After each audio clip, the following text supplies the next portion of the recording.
Greetings once again, assembled internet hordes. Welcome to D&D Out Loud with me, Ben Riggs. I am Ben Riggs, apparently controversial D&D historian and author of Slaying the Dragon, A Secret History of Dungeons & Dragons. And over the past 13 years of writing and podcasting, I have met hundreds of creative geniuses in and around the world of tabletop role-playing games. Here on this show, I bring them forth, flaming torches of the human imagination, with which I will have a fascinating discussion that will be recorded and then sent out into the world. And today we have a man that I think of personally as legendary. He is part of the secret sauce of the success of 5th edition Dungeons and Dragons. The author, creator, impresario of the DM's Guild. A man whose hand has been in more products than you can count. The magnificent, the magisterial, Christopher Lindsay. Hi. that was quite the introduction.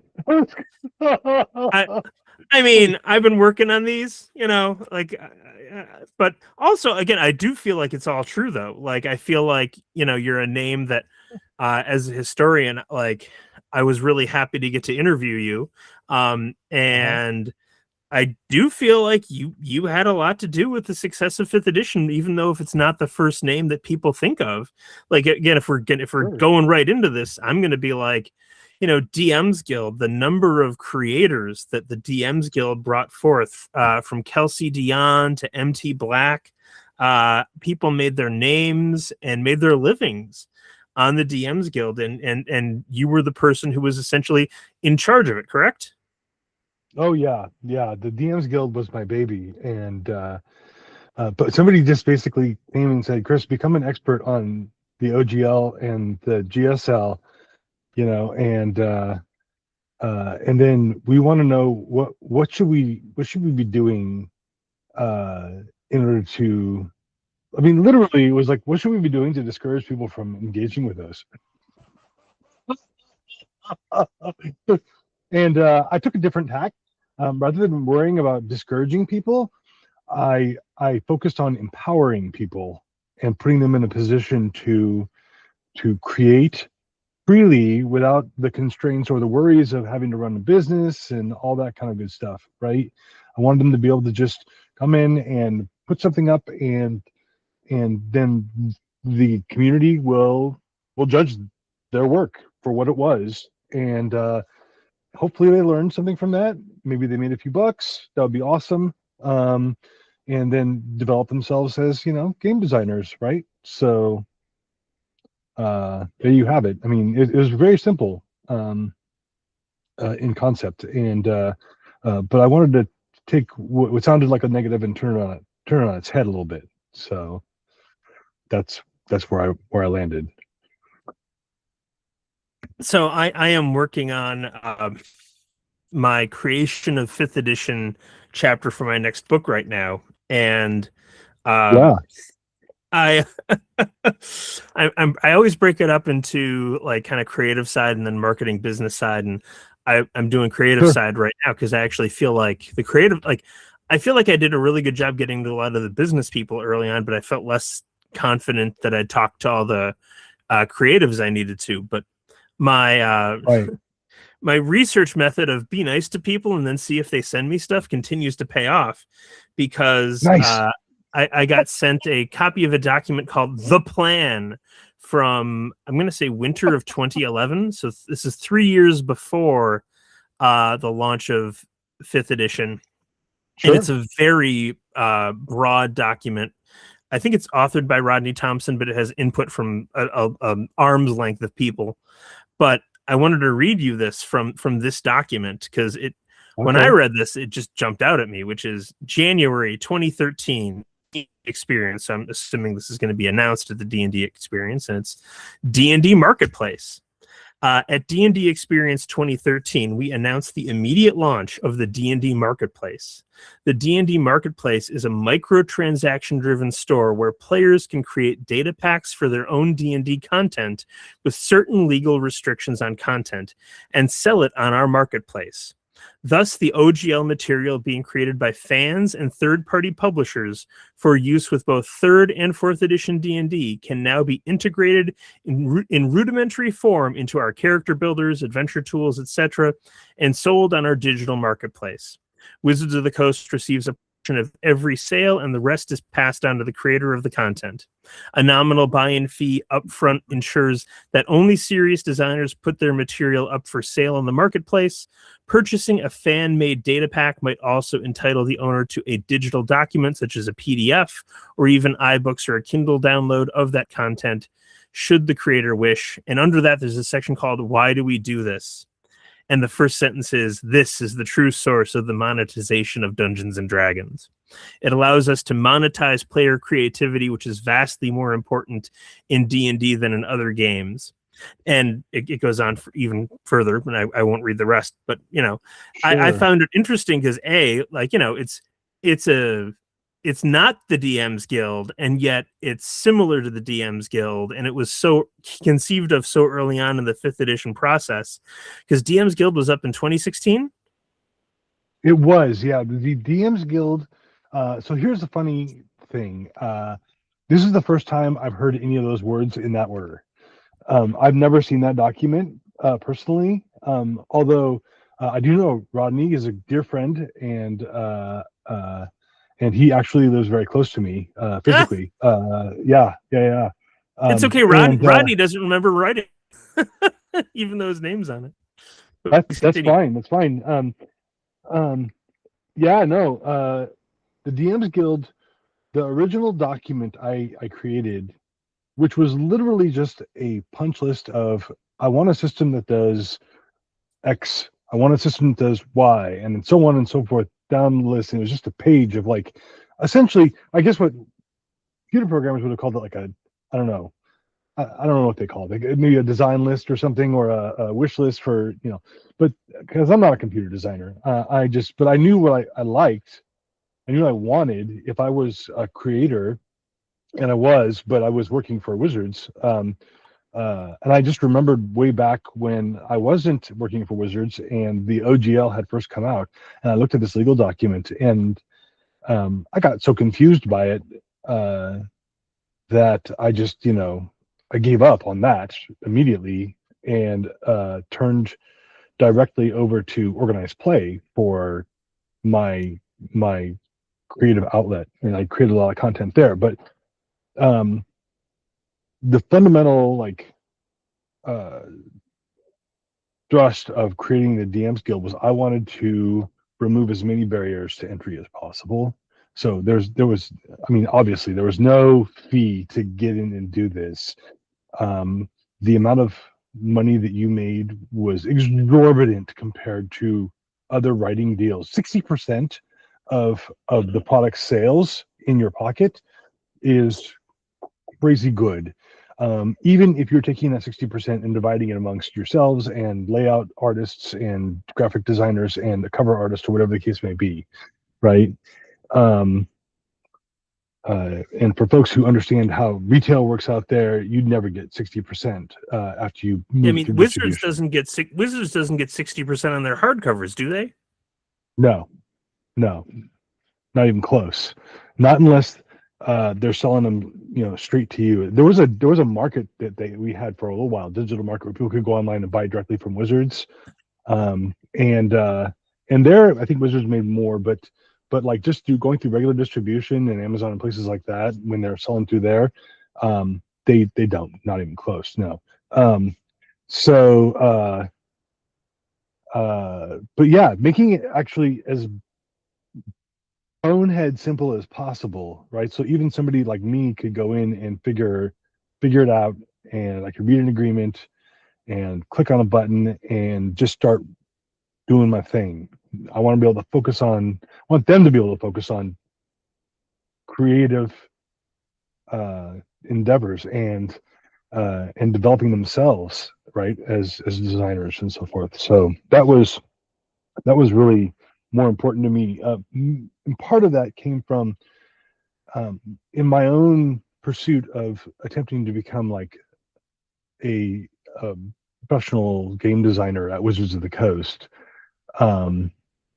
which, you know, outside of the realm of like freelance work and special work assignments, never actually happened. But there were so many obstacles that were thrown in my way.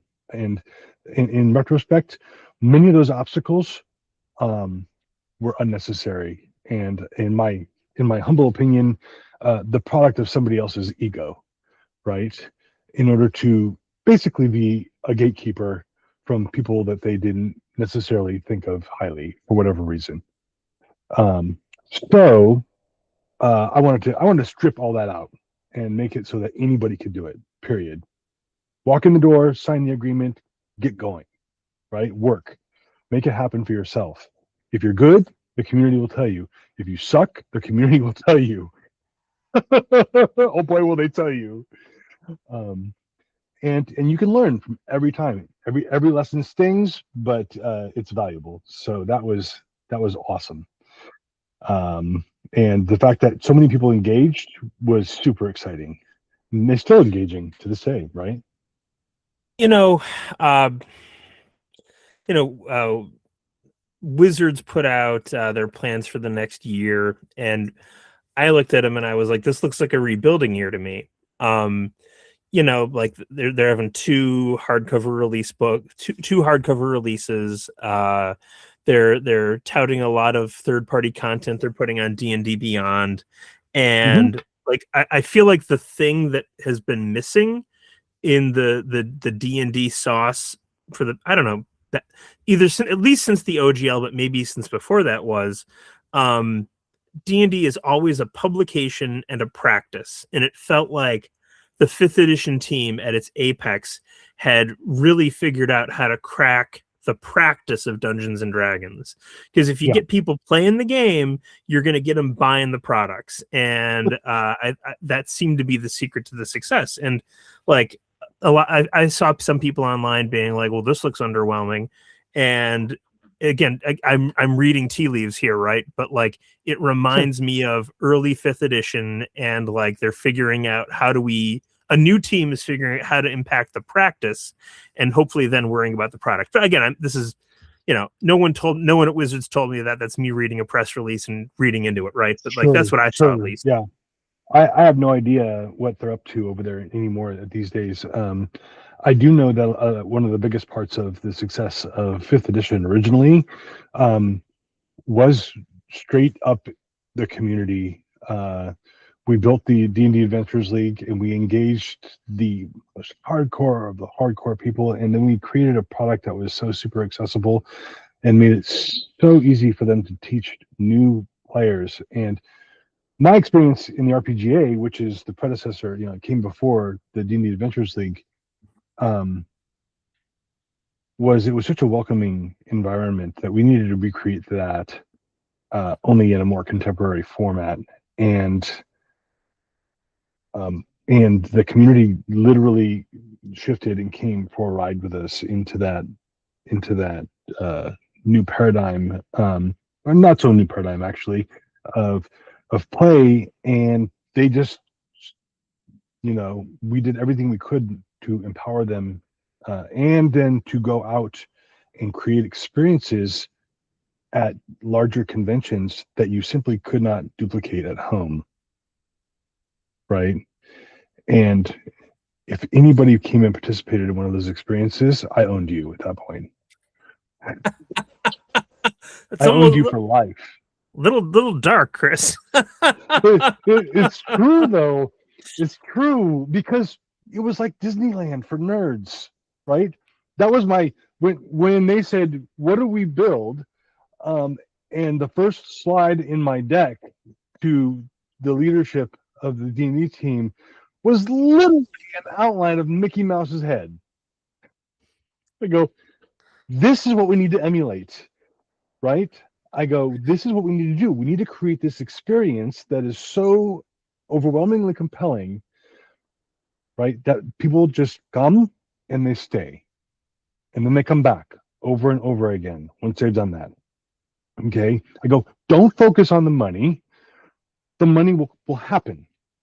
Nobody goes into Disneyland, right, expecting to spend an exorbitant amount of money and run their credit card up, but they do. It's seriously Field of Dreams, like logic. It just happens, right? It's just the way people work. I mean, I am no exception, right? I've gone to Disneyland, and I actually was it last summer or the summer before? Maybe it was last summer. It's been so crazy years. It's been, but I officiated a wedding at Disneyland. It was in the hotel area, and of course, the day after the wedding, we went to the park because that's what you do. And I had no, I had no expectation that I was going to spend a great deal of money. I already spent a great deal of money coming down just to see or just to help my two friends get married. And by the way, that was an awesome experience. Nobody puts on a wedding like Disneyland puts on a wedding. I personally walked in up the aisle as the officiate. To the Indiana Jones theme song. It was the most epic entrance I've ever had in my life. Wow. Anyways, the next day I was in the park and I'm like, you know what? I want a lightsaber. You probably have some idea. These things cost a ridiculous amount of money. I don't care. I put down plastic and just walked away with a lightsaber. It was really cool. I still own this lightsaber. It is badass. I didn't expect to do that when I got on the plane to come down there, but I did. So that's just the way the whole thing works. You provide the experience, people show up, and they get caught up in the experience, and you make it awesome for them. And the money just is kind of an after effect of that, right? And that proved out to be true all the way through, up into and then COVID, right? And then once COVID hit, the halo effect of that, the great silver lining of COVID was that everybody stayed home and played games.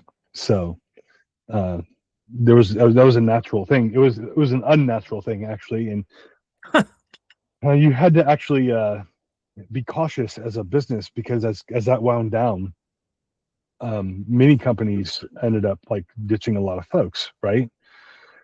In order to make up for the fact that they were no longer making that kind of money anymore because the people were going out and doing things again that weren't actually gaming inside their house. So anyways, long story short, I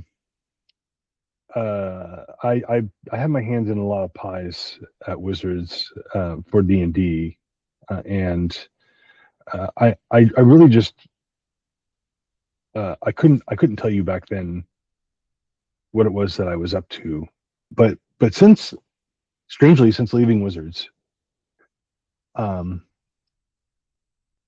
have had lots of time to kind of think about, well, what is it that I want to do? What do I want to accomplish? It's clearly I'm not a wealthy person by any stretch of the imagination, so that wasn't my focus.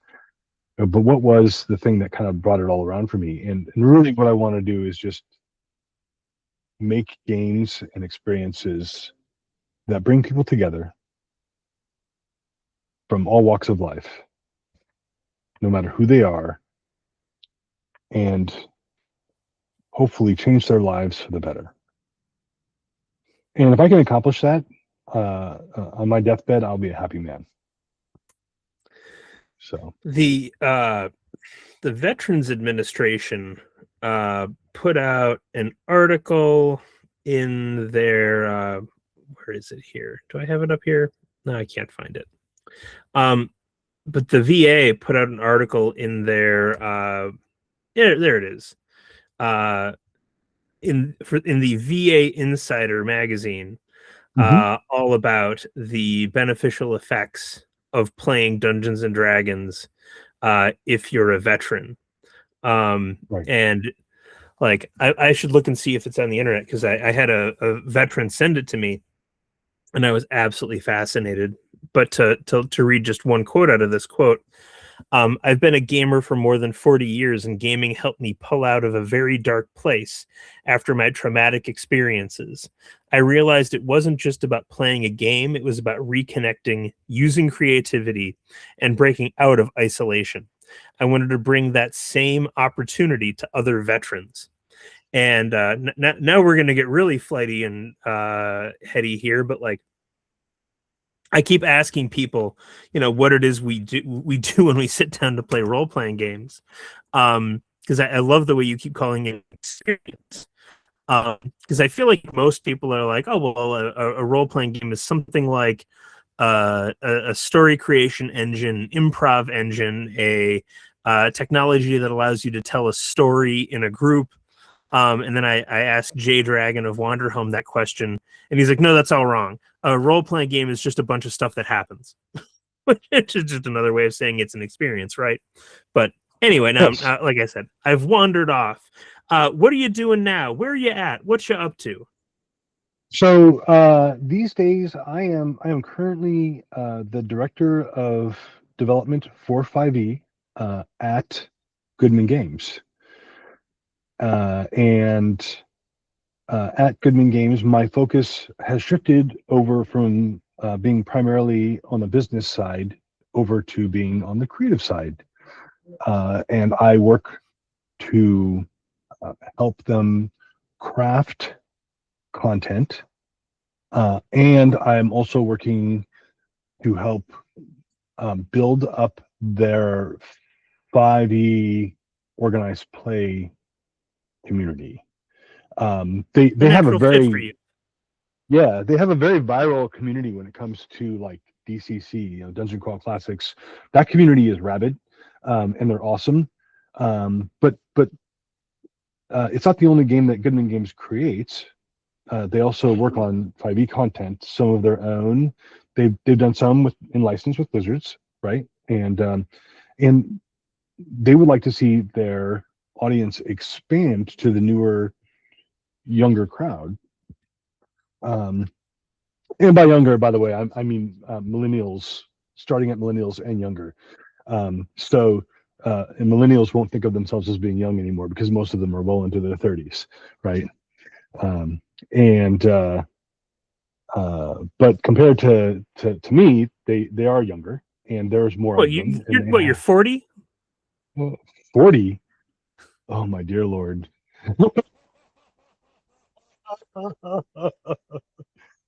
I was I was 40 16 years ago.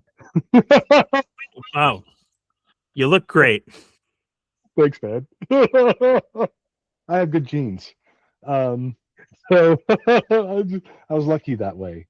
We all, don't count your blessings, right? So, and also this game and the community keeps me young.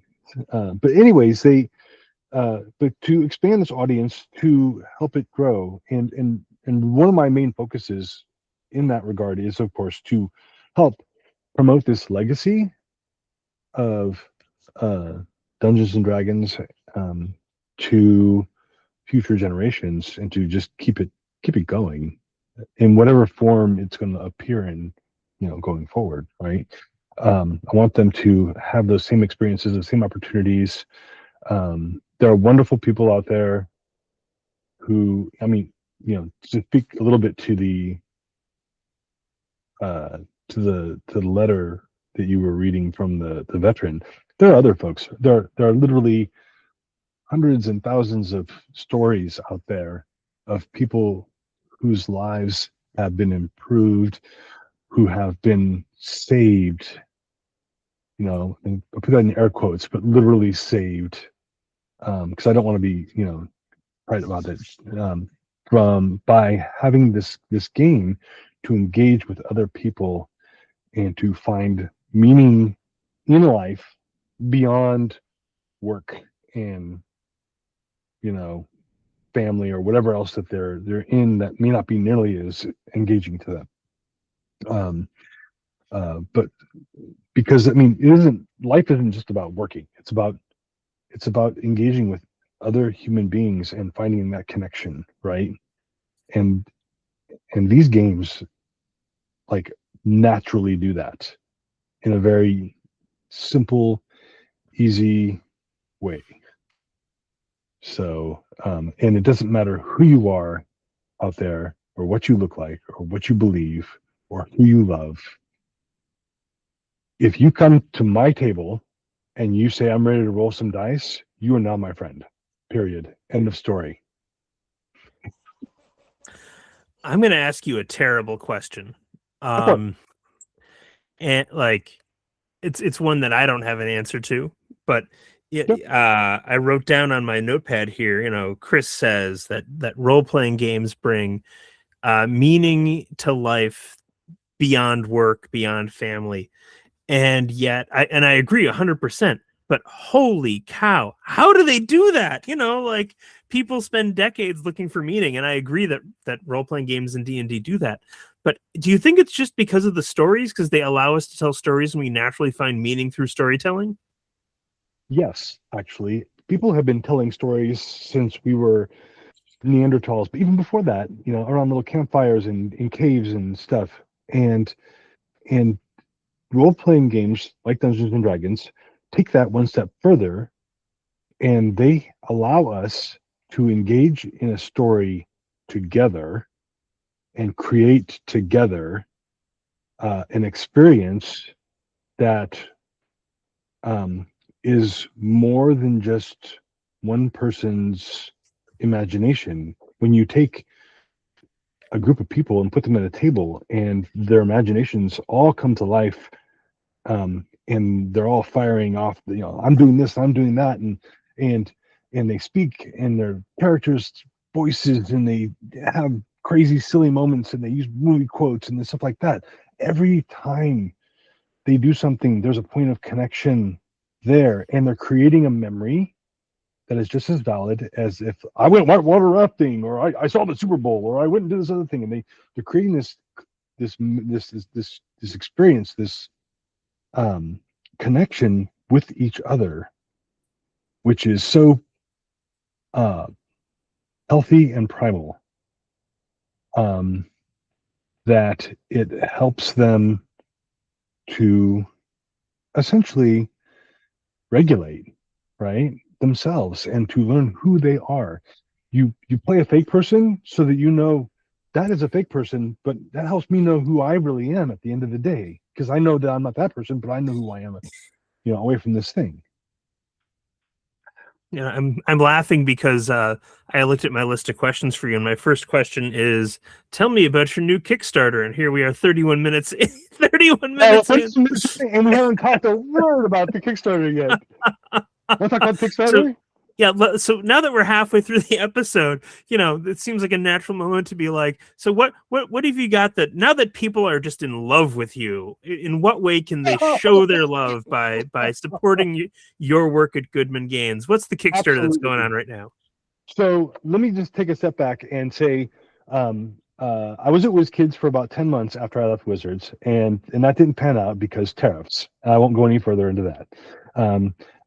I left WizKids. I was laid off in May of last year, and shortly after that, Joe Goodman, who I knew from having liaised with him while I was at Wizards, reached out to me, and he wanted to basically hire me for a few hours just as a consultant for his business. And he and I had some great conversations, which actually turned out to be quite beneficial for him in other interactions he had after we were done talking. And when one of his design directors was on the path towards retirement, he reached out to me and said, "Hey, do you know anybody who can do," and he named off a punch list of things that were all squarely in my wheelhouse. And I said, yeah, I could do that. And as it turns out, I'm available. So one of the things that we talked about in our initial consultations, though, just because I like to get off subject, as we already all know. It's fine. This is a great conversation. Audience is going to love it. I had just finished reading a trilogy of novels that starts with a book called The Fourth Wing. Now, these are romantasy novels. I am not necessarily their target audience. However, to those of you out there who may not think that you are the target audience for a romantasy novel, particularly one called The Fourth Wing. I will tell you this about this trilogy.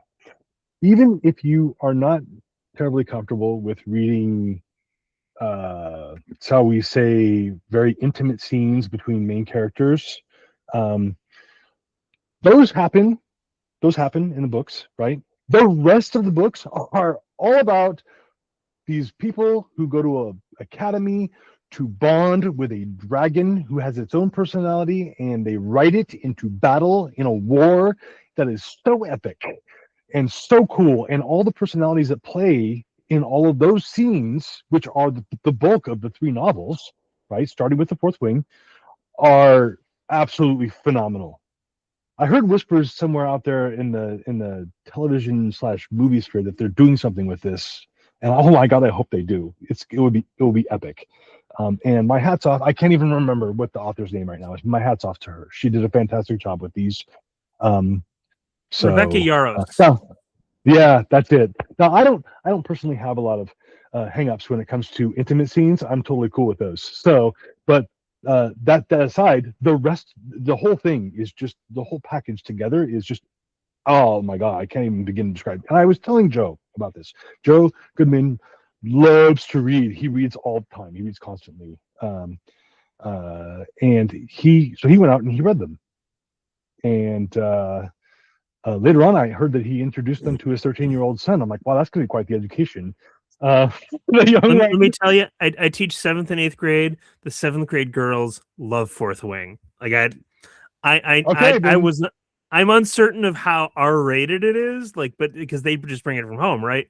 My wife read it and I'm like, it sounds R-rated, but yeah, who cares? Like, sex doesn't kill anybody. Well, I wouldn't call it R-rated. I would call it closer to NC-17. Oh my god. Okay. Oh. Yikes. Okay. Thank you. No problem. So at any rate, when he brought me on, one of the first things we talked about was a book that would allow people to ride aerial mounts in their 5e games, right? And he specifically wanted, of course, dragons. And there's challenges with that, but we talked about it, and there are challenges that I have addressed. The first thing I had to do with creating this was I had to essentially figure out a mounted aerial combat rule set that meshed well with what already existed in the 5e rule set, and that also addressed that the rule set had changed slightly between the original 5th edition rules released in 2014 and what they're now actually, as of this week, calling 5.5 officially,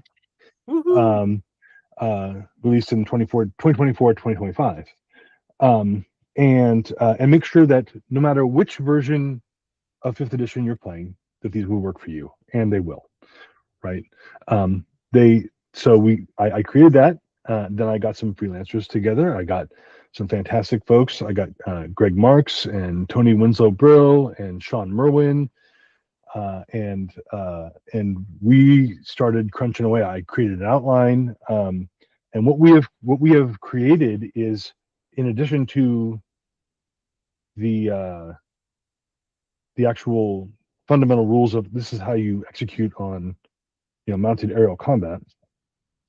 We have a book with 36 mounts. 12 of them are dragons. We call our dragons sky drakes because I want our dragons to be essentially a flying warhorse. The idea of giving a player a full on like dragon with intelligence and all the things and the underpinnings, it's kind of like giving them two characters. And I didn't want game masters out there to hate me too terribly much. So instead, what I opted for was something that is better than a warhorse, but not quite a full-on like dragon. And I went to like some of the other games that I play for inspiration on some of this stuff. Like I'm a big fan of a couple of MMOs. I play World of Warcraft. I play Guild Wars 2, and flying mounts are just a fundamental part of both of those games. It's just a thing that happens in your progression as a player, and that's kind of the experience I wanted. So we have sky drakes, which are dragons, and we have some animal variants, like the what is it? I want to say the Leo Sphinx, which is kind of basically a flying cat. Anybody wants a flying cat? And giant, basically giant birds and all kinds of things. And then for the other third of the mounts, we have giant flying insects, because I have to have giant flying insects. Because Mothra, right? And yes, I'm old. Yes. I mean, it sounds very, very cool. It is. One the post, the update that I threw up today for people to look at is the giant dung beetle. I had no idea that dung beetles flew until one of my designers brought this to me. And for a moment I was like, well, I looked it up and I'm like, this is gonna, okay, fine, we're doing it. We're doing dung beetle. And after that, it became it became legend. So among other things, right? We have the giant spotted luck beetle, which is our ladybug, right? That can literally, give you lucky moments in combat and so forth and stuff. And each one of these mounts has their own little special abilities and things that they can do. We're putting in we created a travel system, because obviously if you're flying to go from point A to point B in your campaign setting, you need to find ways to challenge characters, right? Because they're not on the ground to be challenged down there. Also, by the way, any game masters out there who want to engage with these said rules, every one of your villains should have a flying mount if they cannot fly already. Every one of them. Absolutely. And we have 12 new subclasses, one for each of the main core character classes. We have new feats. We have new spells from levels 1 to 9. We have new backgrounds, all kinds of fun stuff. It is primarily actually, it's both a player and a GM focused book, right? There's a lot of content for the players, though. Like the Tashas and Xanathars have nothing on us. We have tons and tons of new content in there for players to use to make awesome characters. But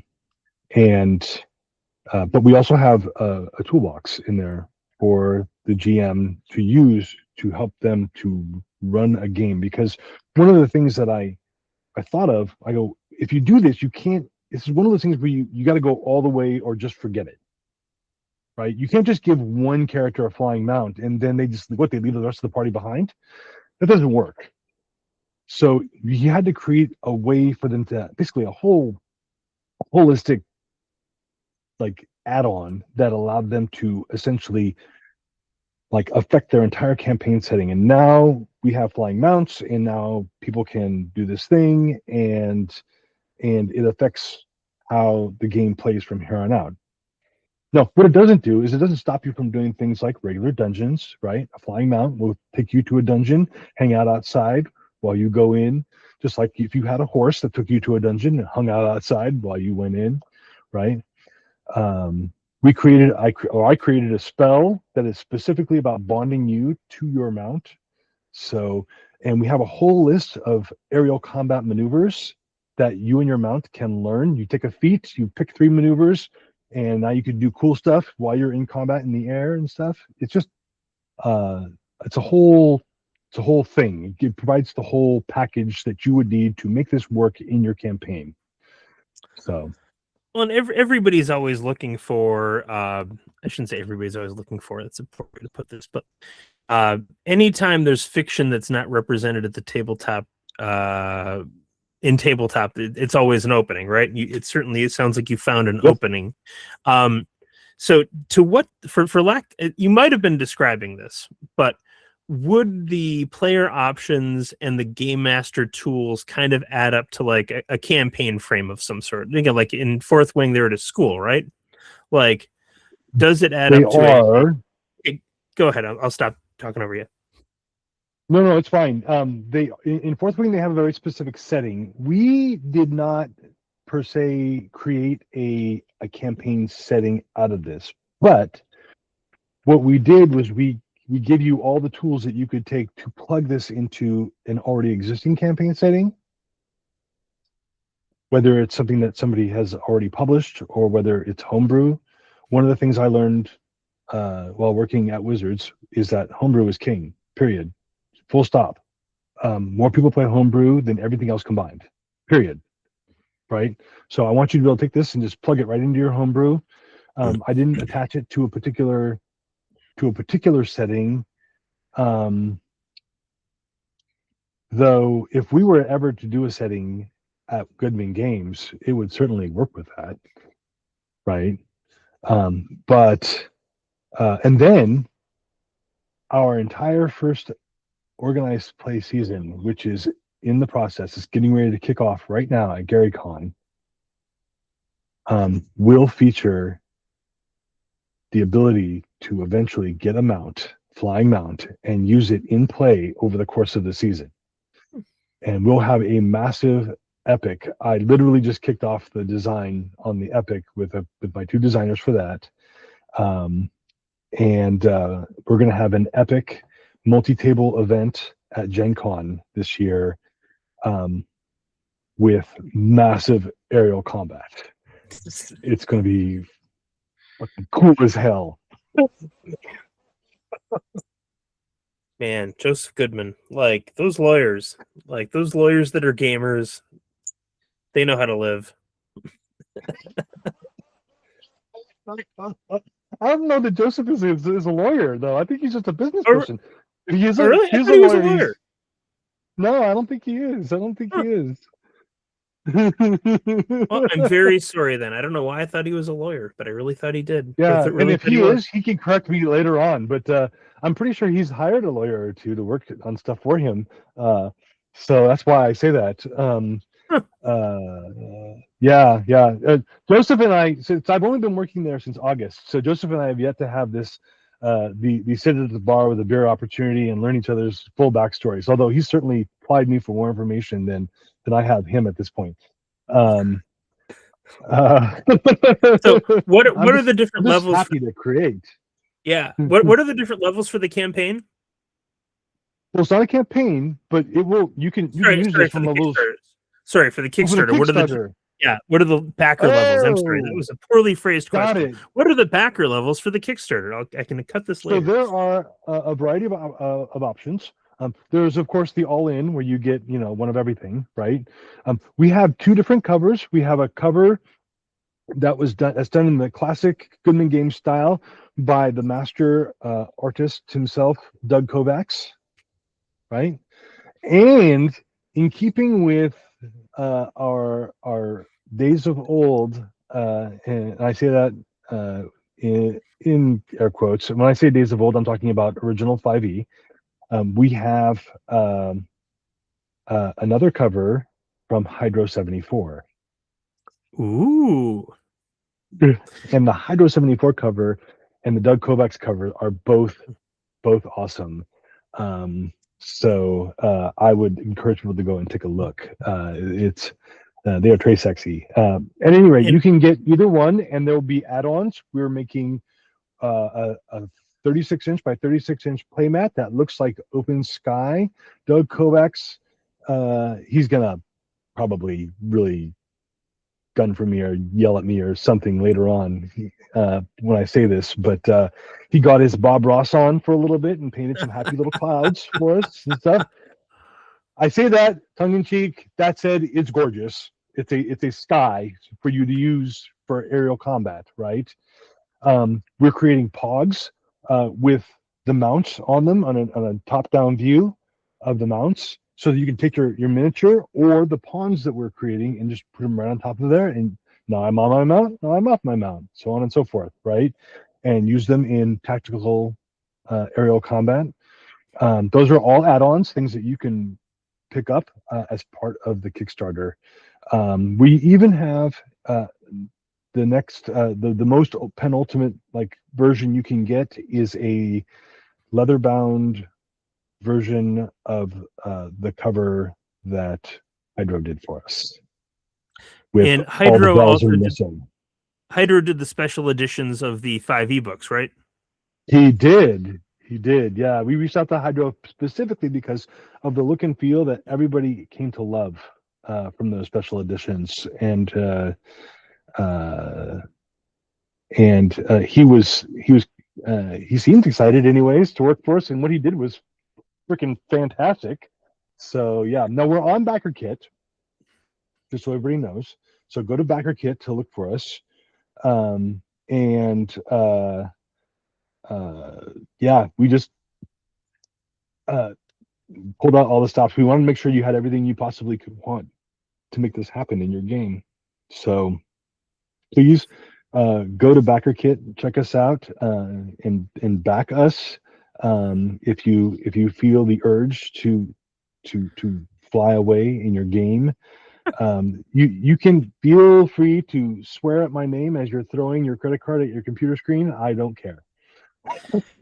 You know, Goodman Games has always been so wise in their ability to understand the power of art in tabletop role-playing games. And Absolutely.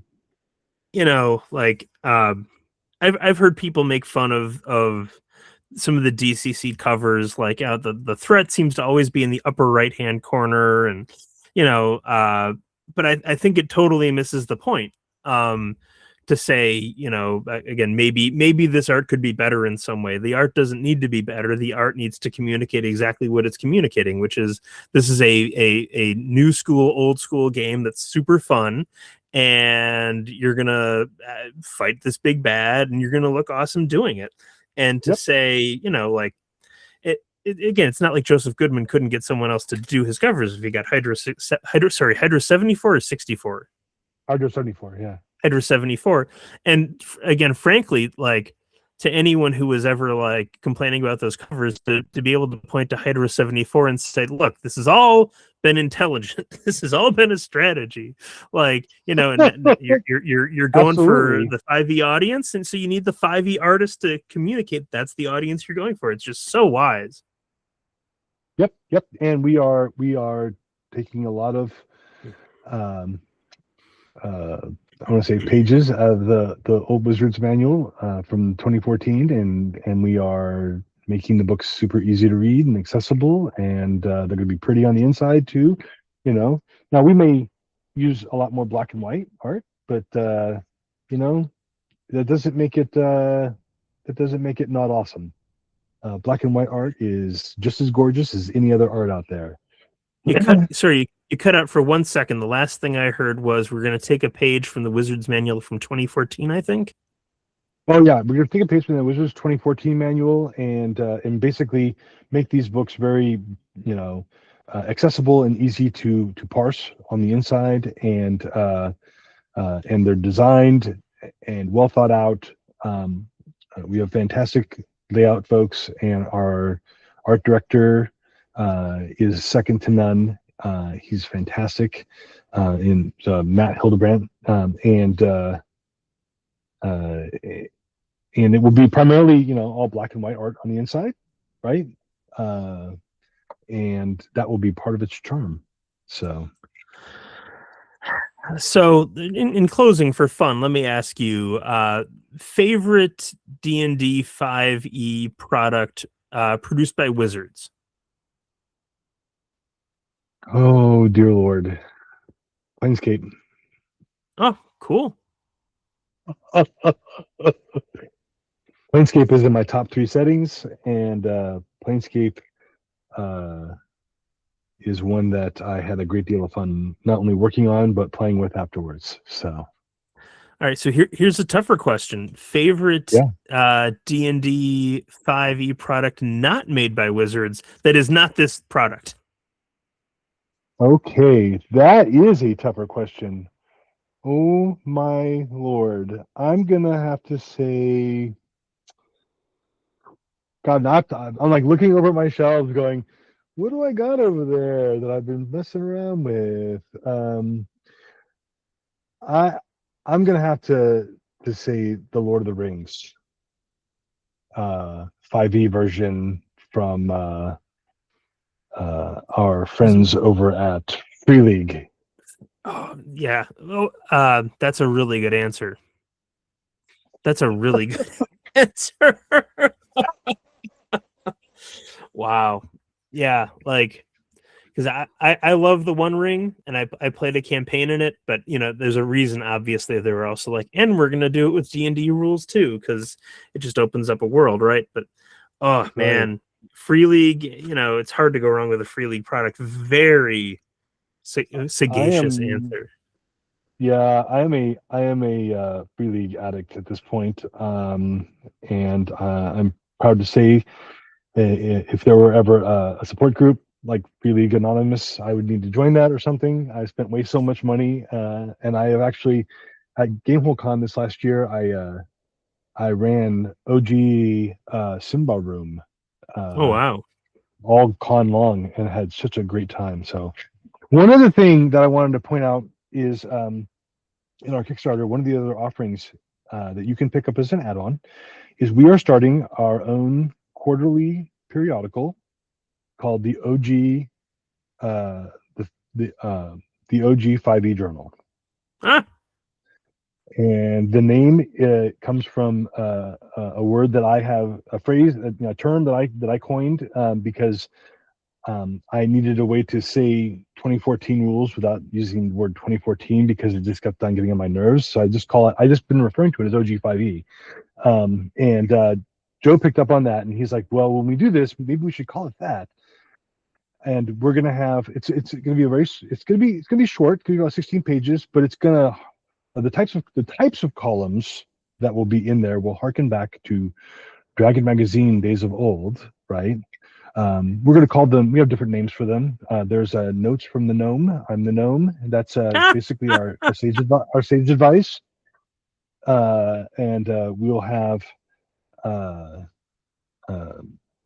all kinds of content in there, from new game content to stuff we're trying to test out to new ideas. I know I wrote a cosmology article that's hopefully super fresh that people will get to dig. But the reason I'm putting it in there is because I want to find out if they dig it or not. And then if they do, we'll do more with it. We're going to get some old timers. He's younger than I am. Like, I don't know, Merles to come in and write some articles. And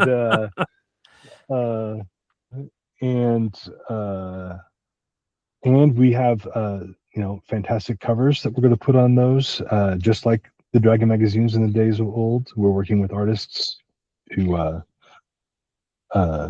make that happen. There'll be all kinds of new, fresh, cool content that people can use in their game every day by the. So come and check out the OG 5e Journal and be connected. We're going to put out one a quarter. So. Awesome.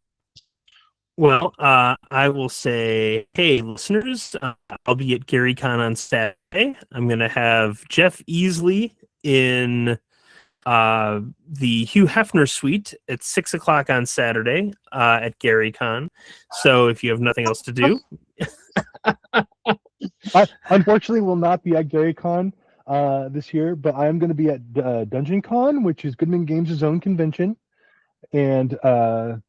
And then I will be at Gen Con this year for sure. Oh, and very then cool. I also have plans to be, of course, at GameholeCon. Gamehole. And if you miss our OP season from start to finish, that's okay. Go to Gamehole. You could probably play every single one of them there.